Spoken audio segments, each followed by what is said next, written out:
Selamat siang, Bapak dan Ibu, adik dan kakak. Ya, terima kasih sudah datang di acara ini. Mungkin tadi Kak Yandi sudah menyampaikan tentang POV seorang sutradara dari sini. Mungkin saya sekarang menyampaikan POV dari sisi ilmuwan seperti itu. Jadi disclaimer-nya sama. Ini dari pengalaman saya sendiri.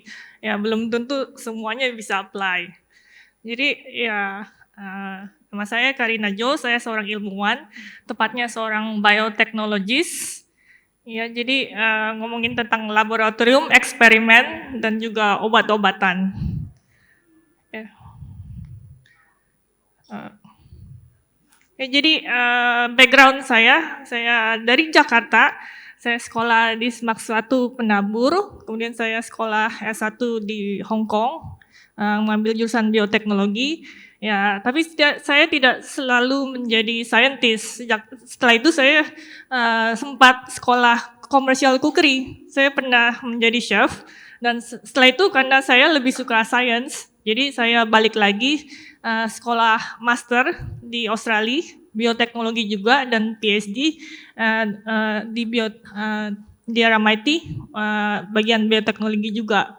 Kemudian pada saat saya sekolah master, saya sudah mulai bekerja di laboratorium Australia. Jadi saya belajar skill tentang bioteknologi dan proyek yang nyata di Australia, di laboratorium pemerintah Australia, dan kemudian saya pindah ke Oxford untuk bekerja pada saat sebelum pandemi, jadi tepat 3 bulan sebelum pandemi.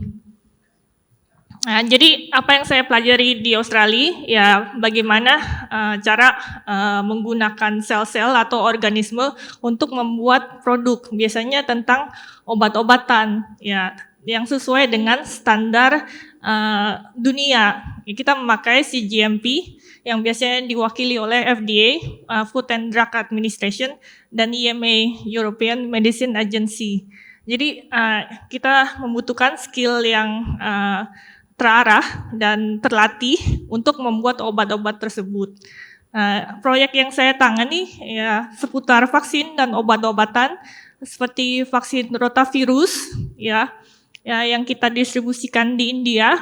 Ya, ini vaksin yang mencegah muntaber dan diare, dan juga antivenom, dan juga obat-obatan kanker. Nah, ini mungkin pertanyaan untuk yang dasar, apa itu bioteknologi? Jadi bioteknologi adalah ilmu yang menggunakan organisme untuk membuat apa yang kita mau sebenarnya. Ya, bisa membuat makanan, bisa membuat obat, bisa juga sekarang digunakan untuk rekayasa genetika. Ya, jadi ya baik, ini saya pada saat bekerja. Ya, jadi kita harus bekerja dalam keadaan steril. Nah, kita harus menggunakan jas laboratorium seperti ini, dibungkus kayak lemper. Jadi biasanya kita bekerja di dalam lab itu sulit untuk ke toilet gitu, karena susah masuknya, susah juga keluarnya. Dan biasanya kita bekerja di dalam lab sekitar 5 jam sebelum kita bisa keluar dari lab untuk ke toilet seperti itu. Dan ini ini sel manusia yang ada di dalam. Ini skalanya 50 liter. Ini adalah skala yang lumayan kecil yang kita bisa rekayasa di dalam lab, tapi bukan untuk produksi obat. Ini untuk manipulasi sebelum kita scale up gitu ke skala yang lebih besar. Jadi mungkin skala produksi industri itu skalanya bisa 4.000 liter lebih. Jadi mungkin sebesar ruangan ini. Nah, itu adalah skala produksi industri. Nah, ini juga contoh laboratorium yang udaranya bersih, jadi isinya tidak boleh ada bakteri, tidak boleh ada debu. Jadi sangat bersih supaya kita bisa membuat obat sesuai standar. Nah, selanjutnya ya kita berbicara sesuai dengan topik Relentless Game Changer. Ya, apa maknanya bagi saya sebagai ilmuwan? Kita intinya adalah kita belajar lama, kita kerja lama, intinya adalah untuk membuat dampak yang nyata. Jadi itu adalah quote dari Nobel, for the benefit of humanity gitu. Jadi intinya pada saat ada masalah kita mau jadikan sebuah rintangan sebagai batu loncatan untuk tumbuh dan berinovasi, untuk bertransformasi supaya kita bisa beradaptasi dengan cepat dan untuk menginspirasi. Jadi kita memberikan motivasi kepada orang-orang yang lain untuk membantu kita untuk mewujudkan tujuan kita. Nah, ini adalah dampak yang nyata bagi dunia. Jadi intinya pada saat pandemi kita mendistribusikan vaksinnya ke seluruh dunia. Ya, kita berkolaborasi dengan semua laboratorium di dunia untuk mendistribusikan vaksin-vaksinnya. Jadi kita ajak mereka untuk terlibat di dalam proyek kita. Nah, jadi pada saat krisis global, jadi sebelum saya terlibat di dalam proyek COVID-19, saya bekerja di proyek rabies. Jadi saya gabung dengan Oxford itu 3 bulan sebelum pandemi. Jadi muncullah pandemi dan itu termasuk krisis global. Jadi ada dampak ekonomi dan jutaan nyawa hilang dan pada saat itu target kita mustahil. Ya, jadi prototipe vaksin harus dibuat dalam 100 hari dan uji klinis sudah dijadwalkan dan biasanya vaksin dibuat dalam 10-15 tahun. Jadi pada saat emergensi kita harus membuat semuanya lebih cepat dan kita harus keluarkan kurang dari 1 tahun. Dan tantangannya sulit. Ya, biasanya kita rekayasa itu untuk produksi di dalam lebih dari 1.000 sampai 4.000 liter untuk distribusi 3 miliar dosis ke seluruh dunia. Ya, itu adalah target yang mustahil untuk saya. Karena waktu itu kita ada keterbatasan dana dan keterbatasan tenaga kerja karena ada lockdown. Dan supply chain pun terganggu. Dan kita harus memastikan standarnya harus sama. Tidak boleh ada sesuatu yang di-cut gitu. Tidak ada jalan pintas. Ya, standarnya harus sama, produksi harus cepat dan harus efektif. Nah, kita punya teknologi platform dari Oxford. Ya, biasanya kita menggunakan teknologi seperti vehicle. Jadi kita masukkan kode genetik ini ke dalam virus yang untuk membawa kode genetik untuk menginduksi imun sistem kita untuk membuat antibodi. Nah, teknologi ini sudah ada di Oxford sudah belasan tahun dan sudah teruji. Jadi saya mau bilang ya pada saat saya ditawari proyek COVID-19 saya bilang ke bos saya ini impossible karena kita tidak punya tenaga kerja dan teknologi kita masih awal, masih belum ada yang masuk uji klinis fase ketiga. Fundingnya pun funding akademik sangat rendah, tidak bisa skala industri dan waktunya terbatas. Saya hanya punya waktu 1,5 bulan untuk melakukan skala dari 30 mil sampai 1.000 liter yang biasanya dilakukan dalam waktu 3 tahun. Dan waktu itu tidak ada tenaga kerjanya. Nah, pada saat lockdown kita tidak bisa rekrut ilmuwan yang lain dan di Oxford belum ada skill yang mencapai skill industri. Jadi saya direkrut dari Australia untuk melakukan itu. Nah, saya bilang ke bos saya ini impossible. Tetapi ya pada saat itu kenyataannya tidak ada jalan lain, harus dilakukan. Karena emergency, situasi mendesak, ya banyak orang meninggal dan uji klinis sudah ditetapkan. Jadi vaksinnya harus dibuat. Jadi saya mulai dengan optimasi proses untuk meningkatkan produksinya sehingga vaksinnya bisa didistribusikan dengan harga yang murah. Karena itu adalah inti vaksin, harus mendistribusikan dengan vaksin yang murah karena semua orang harus memakai vaksinnya. Jadi ini adalah konsep equality of vaccine. Tidak hanya satu negara yang memiliki tingkat vaksinasi yang tinggi, karena transportasi global membuat penyebaran COVID ini sangat mudah. Sehingga kalau negara yang memiliki vaksinasi rendah penduduknya akan travel ke tempat negara-negara ini, sehingga penyebaran akan mudah. Sehingga semua negara konsepnya harus memiliki dan menggunakan vaksin supaya ada herd immunity. Dan kita mulai produksi 2.000 kali 2.000 liter untuk memproduksi 120 juta dosis setiap bulannya ya. Dan targetnya ada 3 miliar dosis sudah dipesan dari banyak negara dan sudah dibayar di muka. Nah, jadi apa yang membuat kita sukses dengan proyek kita adalah faktor kecepatan dan kolaborasi global. Jadi konsepnya kalau untuk sebagai ilmuwan, untuk memproduksi obat dengan taraf CGMP yang dilakukan harusnya mudah, supaya semua negara dengan konsep dan laboratorium yang sederhana bisa mengadopsi sistem kita. Yang kedua ya, kita bekerja, waktu itu saya bekerja 18 jam sehari, 7 hari seminggu, selama 6 bulan di dalam lab, tanpa henti, ya motivasinya bukan uang atau apa, karena kita distribusikan vaksinnya tanpa profit selama pandemi. Kita intinya adalah the benefit of humanity, karena itu adalah intisari dari seorang ilmuwan.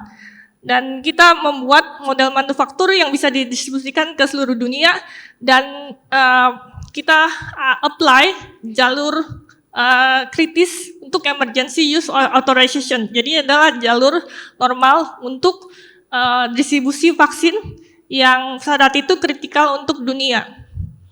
Saat itu kita memilih kolaborasi dengan AstraZeneca dan Serum Institute of India sebagai major producer kita. Nah, jadi inilah orang-orang bertanya, kenapa saya mau jadi ilmuwan? Ya, jadi seorang ilmuwan intinya ya harus memiliki benefit untuk humankind. Jadi tahun pertama vaksinnya distribusi adalah tahun yang banyak menyelamatkan jiwa manusia. Jadi pada saat vaksin COVID-19 distribusi adalah tahun 2021, dan ada independent study dari The Economist yang melakukan riset berapa juta nyawa diselamatkan oleh masing-masing vaksin. Dan tahun itu vaksinnya menyelamatkan 20 juta jiwa.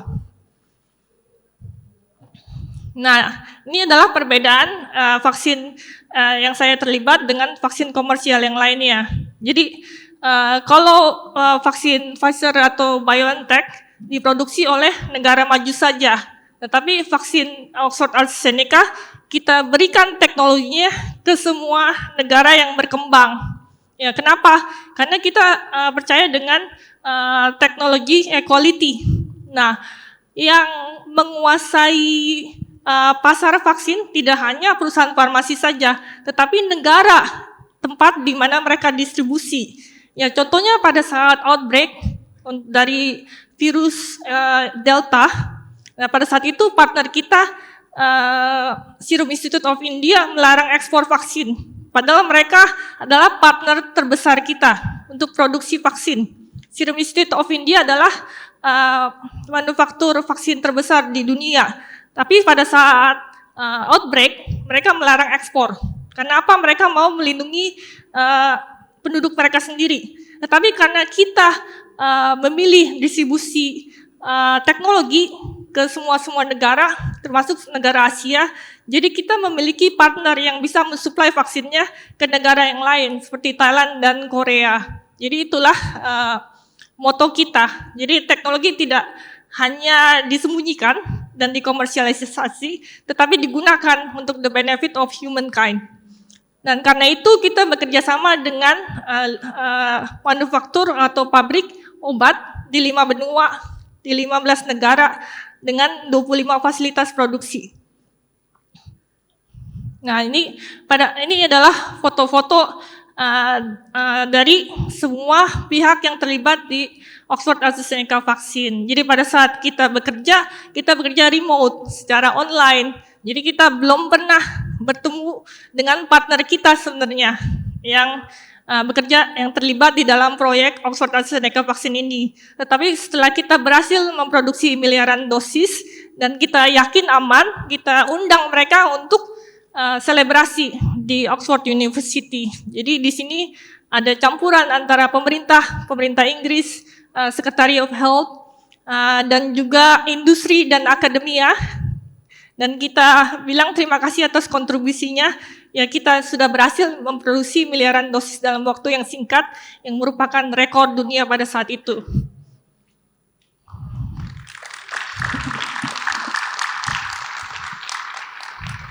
Ya, atas kerja keras kita, ya ini sebenarnya bukan tujuan utama sebagai ilmuwan. Ya, saya sebagai ilmuwan tidak pernah berpikir akan memenangkan penghargaan. Ini menurut saya sih bonus dari usaha kita menjadi seorang ilmuwan. Ya, jadi pada saat itu kita mendapatkan penghargaan Pride of Britain Award pada tahun 2021.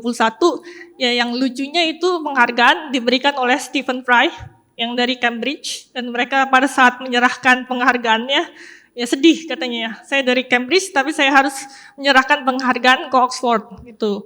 Dan ya penghargaan yang lainnya ada Royal Academy of Engineering, dan juga yang terakhir saya mendapatkan bintang jasa utama dari Pak Prabowo.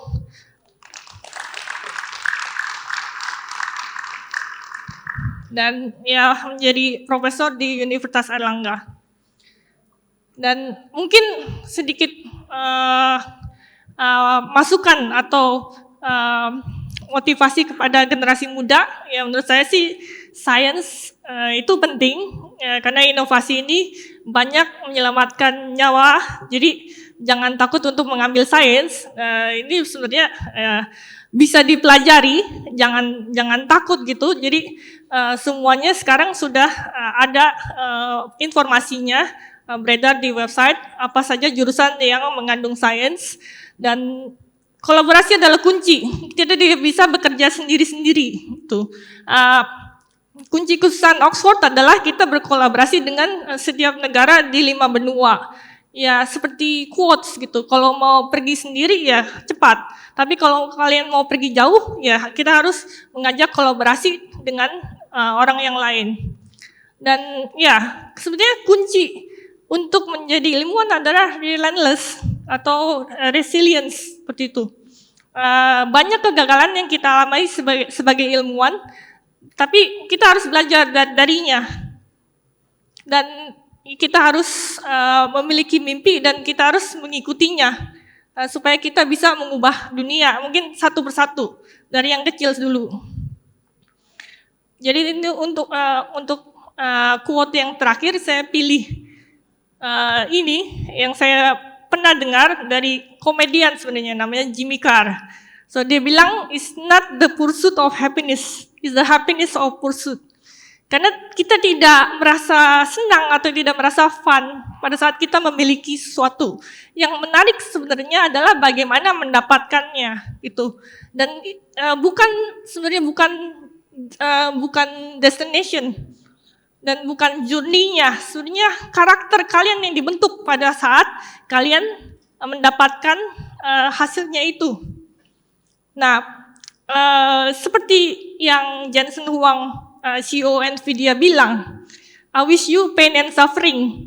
Tapi bukan karena dia mau membuat orang susah, karena karakter yang kuat itu dibentuk dalam masa-masa sulit. Nah, ya jadi menurut saya sih karakter itu yang menjadi kunci suatu keberhasilan. Ya, greatness come from the character. Kecerdasan membantu, tetapi kunci yang paling penting adalah karakter yang kuat. Ya, terima kasih.